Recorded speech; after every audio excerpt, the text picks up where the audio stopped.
So, just the other day, EA shut down Visceral, a studio known best for Dante's Inferno, as well as Dead Space, and most recently Battlefield Hardline. EA wrote this on their blog. Our Visceral studio has been developing an action-adventure title set in the Star Wars universe. In its current form, it was shaping up to be a story-based linear adventure game. Throughout the development process, we had been testing the game's concept with players, listening to feedback about what and how they want to play, and closely tracking fundamental shifts in the marketplace. It has become clear that to deliver an experience that players will want to come back to and enjoy for a long time to come, we need to pivot the design. We will maintain the stunning visuals, authenticity in the Star Wars universe, and focus on bringing a Star Wars story to life. Importantly, we are shifting the game to be a broader experience that allows for more variety in player agency, leaning into the capabilities of our Frostbite engine and reimagining central elements of the game to give players a Star Wars adventure of greater depth and breadth to explore. This leads to a few other changes. A development team from across EA Worldwide Studios will take over development of this game, led by a team from EA Vancouver that has already been working on the project. Our Visceral studio will be ramping down and closing, and we're in the midst of shifting as many of the team as possible to other projects and teams at EA. Lastly, while we had originally expected the game to launch late in our fiscal year 2019, we're now looking at a new time frame that we'll announce in the future. The article goes on to talk about how much they care about Star Wars and things of that nature. So a post like that is definitely very concerning, especially in the fact that they talk about pivoting the game to more of a, from what it sounds like, a service-based platform, something that's more potentially multiplayer and not this single-player linear experience could be alarming to a lot of players. This post brought about a ton of news articles. One specifically, Gamasutra says, "Does Visceral's closure prove AAA single-player games are dying?"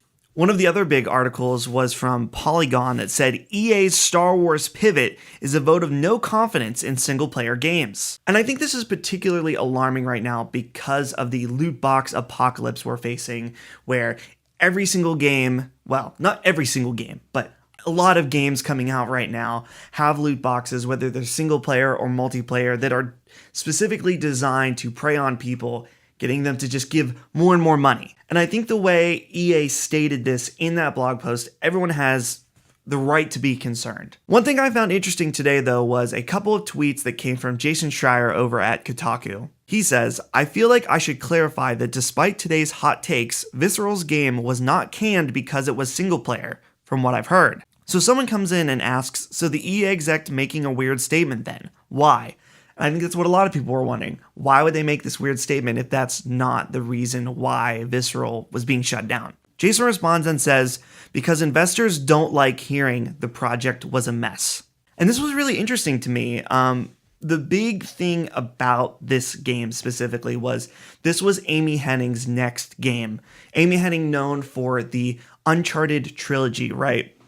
And potentially could have been part of Uncharted 4 as well. I'm actually reading Jason Schreier's book right now, Blood, Sweat, and Pixels. I highly recommend it. If you're interested in games or game development, it's a must read. So in the book, there's an interesting story about Uncharted 4 and what that game was before Neil and Bruce stepped in to direct the game. It was originally the plan that Amy Hennig was going to direct the game, and for the entire development of, at least I think the entire development of, The Last of Us, she was working on Uncharted 4 with another team. So the two sides come in because some sides say that Uncharted 4 was in trouble because Amy's team did not have the resources they needed, because so many of the developers at Naughty Dog were being pulled to The Last of Us. The other side of the story says that Amy was ineffective and was very slow to make decisions and really slowed down the process, thus sort of making a catastrophe once they were ready to go full speed ahead on Uncharted 4. And like a lot of things, for me, I feel like the reality was potentially somewhere in the middle. Maybe she was slow to make decisions because she didn't have the necessary team in order to fulfill her ideas. And it gets even more interesting if we think about that, thinking about this next project. Amy Hennig, after Uncharted, could pretty much walk into any studio wherever she wanted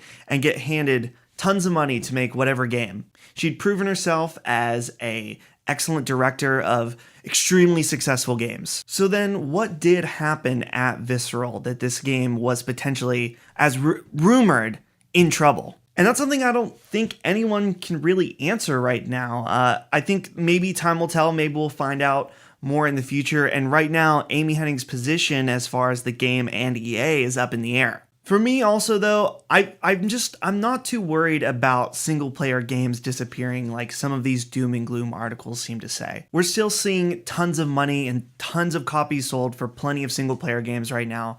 Uncharted 4, huge success, and other games like Assassin's Creed, things like that, they're still selling plenty.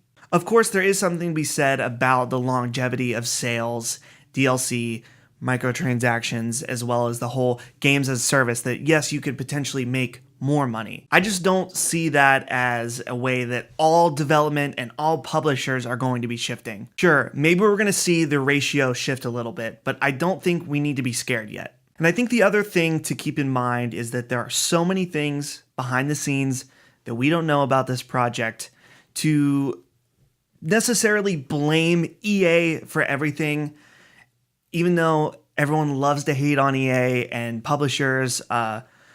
It's definitely still up in the air. Publishers are going to do what makes sense for the business, and if they didn't see this as a profitable, good idea, that's probably why it happened. So the question is, are we ever going to get this single-player Star Wars game, since originally it was Star Wars 1313, and then it was this untitled Visceral Star Wars game? I think we're still going to get something, and I think this game is still going to come out in a very different way, but I'm definitely really curious about it. So let me know what you think in the comments below. Do you think I'm totally wrong? Is this the death of single-player games? Or do you agree with me that we don't have to be too worried yet? Let me know in the comments. If you enjoyed hanging out, please subscribe below, like the video, check out handsomefam.com. There's tons of awesome content there, and we'll see you guys later.